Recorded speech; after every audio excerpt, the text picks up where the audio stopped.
नमस्कार। आज हम लेकर आए हैं उत्तराखंड की बड़ी खबरें। मौसम समाचार। प्रदेश के मैदानी जनपदों में कोहरा बढ़ाएगा परेशानी, ठंड में हुआ इजाफा। मौसम विज्ञान केंद्र देहरादून के अनुसार आगामी 15 जनवरी तक प्रदेश के मैदानी जनपदों में सुबह और शाम के वक्त घना कोहरा छाने की संभावना है। प्रदेश में शीतलहर के बीच अब कोहरा लोगों की परेशानियां बढ़ा रहा है। मौसम विज्ञान केंद्र देहरादून के पूर्वानुमान के अनुसार आज प्रदेश में शीत दिवस की संभावना को देखते हुए ऑरेंज अलर्ट जारी किया गया है। इस दौरान विशेषकर प्रदेश का मैदानी जनपदों जैसे हरिद्वार, उधम सिंह नगर और देहरादून के कुछ हिस्सों में सुबह और शाम के वक्त कोहरे के चलते लोगों को कड़ाके की ठंड का सामना करना पड़ेगा। वहीं आज प्रदेश में अधिकतम तापमान 21 डिग्री सेल्सियस व न्यूनतम 7 डिग्री सेल्सियस रहेगा। मौसम विज्ञान केंद्र देहरादून के निदेशक डॉक्टर विक्रम सिंह के मुताबिक आगामी 15 जनवरी तक प्रदेश के मैदानी जनपदों में सुबह और शाम के वक्त घना कोहरा छाने की संभावना है, जिससे लोगों की मुश्किलें बढ़ सकती है। साथ ही लोगों को देर रात और सुबह के वक्त वाहन चलाते समय विशेष एहतियात बरतने की भी जरूरत है। अब बात करते हैं डीजल पेट्रोल के दामों की। जाने क्या है उत्तराखंड में डीजल पेट्रोल की कीमतें। उत्तराखंड में प्रतिदिन पेट्रोल और डीजल के दामों में उतार चढ़ाव देखने को मिल रहा है। आज देहरादून, हरिद्वार में पेट्रोल डीजल की कीमतों में कमी देखी जा रही है। वहीं हल्द्वानी में भी पेट्रोल डीजल की कीमतों में कोई बदलाव देखने को नहीं मिल रहा। देहरादून की बात करें तो कल पेट्रोल के दाम थे 84 रुपए 54 पैसे, वहीं आज के दाम है 84 रुपए 48 पैसे। डीजल की बात करें तो कल डीजल के दाम थे 75 रुपए 2 पैसे, वहीं आज के दाम है 74 रुपए 92 पैसे। हरिद्वार में कल पेट्रोल के दाम थे 84 रुपए 95 पैसे, आज के दाम है 83 रुपए 88 पैसे। डीजल की बात करें तो कल डीजल के दाम थे 74 रुपए 38 पैसे, वहीं आज के दाम है 74 रुपए 30 पैसे। हल्द्वानी में कल पेट्रोल के दाम थे 84 रुपए 2 पैसे, वहीं आज के दाम है 84 रुपए 2 पैसे। डीजल की बात करें तो कल डीजल के दाम थे 84 रुपए 43 पैसे, यही आज के भी हैं। उत्तराखंड में बर्ड फ्लू की पुष्टि। उत्तराखंड में सोमवार को बर्ड फ्लू की पुष्टि हो गई। देहरादून और कोटद्वार क्षेत्र में मिले मृत पक्षियों के सैंपलों की जांच में बर्ड फ्लू की पुष्टि हुई है, जिसके बाद वन विभाग ने पूरे प्रदेश में रेड अलर्ट जारी कर दिया है। लोगों से अपील की गई है कि कहीं भी मृत पक्षी मिलने पर न तो उसे छुएं और न ही दफन करने या जलाने की कोशिश करें, बल्कि वन विभाग को इसकी जानकारी दे। वन विभाग की टीम ही मृत पक्षी का सैंपल लेगी और उसे जगह से हटाएगी। राज्यों को मुफ्त मिलेगी कोरोना वैक्सीन। केंद्र सरकार राज्य के हेल्थ वर्कर और फ्रंटलाइन वर्कर के लिए कोरोना की वैक्सीन निशुल्क उपलब्ध कराएगी। कोरोना टीकाकरण अभियान की तैयारियों की समीक्षा के दौरान प्रधानमंत्री नरेंद्र मोदी ने कहा कि केंद्र सरकार पहले चरण के लिए वैक्सीन खरीदकर राज्यों को निशुल्क उपलब्ध कराएगी। बर्ड फ्लू के खतरे को लेकर वन विभाग में रेड अलर्ट। बर्ड फ्लू को लेकर राज्य में वन विभाग के रेड अलर्ट कर दिया गया है। वन विभाग को 24 घंटे हाई अलर्ट मोड पर रहने के निर्देश दे दिए गए हैं। अब तक प्रदेश भर में 700 से ज्यादा पक्षियों की मौत हो चुकी है। नाबालिग से दुष्कर्म का आरोपी गिरफ्तार। 11 साल के नाबालिग के साथ दुष्कर्म के आरोपी को पुलिस ने गिरफ्तार कर न्यायालय में पेश किया। मुकदमा दर्ज होते ही भनक लगते ही गिरफ्तारी के डर से आरोपी फरार होने की कोशिश कर रहा था। पुलिस ने दिनेशपुर मोड़ से गिरफ्तार कर लिया गया है। NIOS DLED के विरोध में प्रदर्शन, निदेशालय में धरना। NIOS DLED को बेसिक शिक्षक भर्ती में शामिल करने के विरोध में B.Ed TET प्रशिक्षित बेरोजगारों ने शिक्षा निदेशालय में प्रदर्शन कर धरना दिया। साथ ही शिक्षा सचिव और मीनाक्षी सुंदरम को ज्ञापन देकर उचित कार्यवाही की मांग की।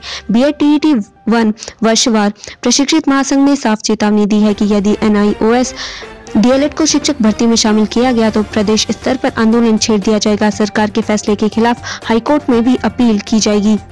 सिलेंडर में आग से दंपत्ति समेत 4 झुलसे। घर में चाय बनाते समय घरेलू सिलेंडर में अचानक आग भड़क गई। इसकी चपेट में आकर पति पत्नी झुलस गए। उनकी चीख पुकार सुनकर 2 पड़ोसियों ने बचाने का प्रयास किया, जो आग की लपटों में वह भी झुलस गए हैं। विराट, अनुष्का के घर बेटी का जन्म। टीम इंडिया के कप्तान विराट कोहली पिता बन गए हैं। उनकी पत्नी अनुष्का शर्मा ने सोमवार को बेटी को जन्म दिया। कोहली ने इंस्टाग्राम पर इसकी घोषणा करते हुए कहा कि अनुष्का और उनकी बेटी दोनों स्वस्थ हैं। महिला पहलवान बबीता फोगट ने अब बेटे को जन्म दिया। सोशल मीडिया पर तस्वीरें साझा करते हुए उन्होंने खुशी जताई है। जयपुर, दिल्ली, अहमदाबाद के लिए हवाई सेवा आज से। देहरादून जॉली ग्रांट एयरपोर्ट पर धीरे धीरे हवाई सेवाओं को विस्तार मिलना शुरू हो गया है। मंगलवार से विमानन company spice jet Jaipur, Ahmedabad और दिल्ली के लिए अपनी हवाई सेवाओं को शुरू करेगी। आगामी 15 जनवरी से एयर इंडिया भी मुंबई देहरादून की हवाई सेवा को शुरू करेगा। दून में फरवरी से चलेगी ई बस। राजधानी दून की सड़कों पर फरवरी पहले हफ्ते से ई बसें चलने लगेंगी। पहले चरण में 11 बसों का संचालन शुरू होगा। कुल 30 बसों का संचालन होना है, जिसमें से एक जॉली ग्रांट के लिए चलेगी। बाकी 27 बसें सिटी बस के रूप में शहर के अलग अलग रूटों पर चलेगी। 2 बसें रिजर्व में खड़ी रहेगी। दुष्कर्म और हत्या का आरोपी दबोचा। करीब 3.5 साल पहले मसूरी में महिला से दुष्कर्म कर उसकी हत्या करने के आरोपी को पुलिस ने पंजाब से गिरफ्तार कर लिया है। उस पर 5,000 रुपए का इनाम घोषित था। इस कांड में कुल 9 आरोपी थे, जिनमें से 5 आरोपी को पहले गिरफ्तार किया जा चुका है, जबकि 3 अब भी फरार हैं। दोस्त की बीवी को उधार लेकर बनाया था चेयरमैन, अब 3 तलाक दे दिया।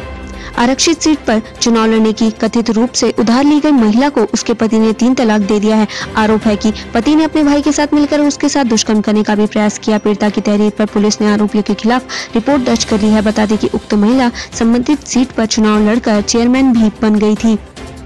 कार खाई में गिरने से 3 परिजन घायल। वड्डा लेलू सड़क पर एक कार दुर्घटनाग्रस्त हो गई। इस दुर्घटना में माता पिता और पुत्र घायल हो गए हैं। फेसबुक दोस्त के साथ होटल में पहुंची, पति ने कर दी धुनाई। एक महिला को दिल्ली से अपने फेसबुक के दोस्त को बुलाना महंगा पड़ गया। दोनों एक होटल में पहुंचे तो भनक लगते ही पति भी पहुंच गया। पति ने दोनों को जमकर धुनाई कर दी। हंगामा पड़ने पर पुलिस भी पहुंच गई। मनाए लोहड़ी का त्योहार, रखे नियमों का ख्याल। लोहड़ी के सार्वजनिक कार्यक्रम को जिला प्रशासन छूट देने जा रहा है। हालांकि आयोजन के दौरान लोगों को कोविड नियमों का पालन करना होगा। बंद भवनों पर होने वाले कार्यक्रम में केवल 100 लोग शामिल हो सकेंगे। वहीं खुले स्थानों पर 2 गज की दूरी और मास्क पहनकर लोग लोहड़ी मना सकेंगे। श्रीदेव सुमन विश्वविद्यालय में BA तृतीय सेमेस्टर के 80% छात्र फेल।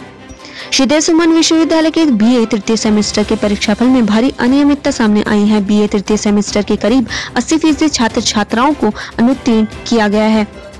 फॉरेस्ट गार्ड भर्ती में नकल करने वाले 5 और चिन्हित। उत्तराखंड अधीनस्थ सेवा चयन आयोग की ओर से कराई गई फॉरेस्ट गार्ड भर्ती परीक्षा में बचे हुए 18 नकलचियों में से 5 और की पहचान हो गई है। इनके परीक्षा केंद्रों की रिपोर्ट जल्द ही हरिद्वार पुलिस की ओर से आयोग को उपलब्ध कराई जाएगी। इसके बाद आयोग परीक्षा कर फैसला करेगा। उत्तराखंड 3 चरणों में लगेगी कोरोना वैक्सीन। मंगलवार को प्रदेश भर में तीसरा ड्राई रन। देश में 16 जनवरी से शुरू होने जा रहे कोविड-19 वैक्सीनेशन के लिए उत्तराखंड स्वास्थ्य महकमा पूरी तरीके से तैयार है। स्वास्थ्य महानिदेशक डॉक्टर अमिताभ प्रेती का कहना है कि विभाग द्वारा इसके लिए 4,943 सरकारी एवं निजी स्वास्थ्य इकाइयों को चिन्हित किया गया है, जिसमें 9,708 टीकाकरण सत्र आयोजित किए जाएंगे और 87,588 हेल्थ केयर वर्कर्स को वैक्सीन दी जाएगी। रेडियो कॉलर हटाकर भाग निकला बाघ, देखते रह गए वन महकमे के कर्मचारी। बाघों को रीलोकेट करने के दौरान उन पर कॉलर आईडी के जरिए निगरानी की जाती है, क्योंकि यह बाघ दूसरे जंगलों से लाए जाते हैं। ऐसे में इनकी आबोहवा और क्षेत्र में बदलने के कारण इनके अग्रेसिव होने और जंगल से बाहर निकलने का भी खतरा रहता है। राज्यपाल और सीएम ने राष्ट्रीय युवा दिवस पर प्रदेशवासियों को दी बधाई। राज्यपाल बेबी रानी मौर्य और मुख्यमंत्री त्रिवेंद्र सिंह रावत ने स्वामी विवेकानंद जयंती राष्ट्रीय युवा दिवस पर प्रदेशवासियों को बधाई दी। कविता ने सैनिटरी पैड उद्योग किया स्थापित, पूर्व विधायक ने की सराहना। पिथौरागढ़ में महिलाएं स्वरोजगार को अपनाने के लिए आगे आ रही हैं। काना चीना की रहने वाली कविता ने सैनिटरी पैड उद्योग किया स्थापित, पूर्व विधायक ने की सराहना। पिथौरागढ़ में महिलाएं स्वरोजगार को अपनाने के लिए आगे आ रही हैं। करनाली छीना की रहने वाली कविता एरी ने घर में ही सैनिटरी पैड बनाने का उद्यम शुरू किया है। राज्यपाल और मुख्यमंत्री से कवि कुमार विश्वास ने की शिष्टाचार भेंट। कवि कुमार विश्वास ने देहरादून में राज्यपाल बेबी रानी मौर्य और मुख्यमंत्री त्रिवेंद्र सिंह रावत से शिष्टाचार भेंट की। धारदार हथियार से हमला कर महिला के आंत निकाली बाहर, साथ ही 3 अन्य घायल।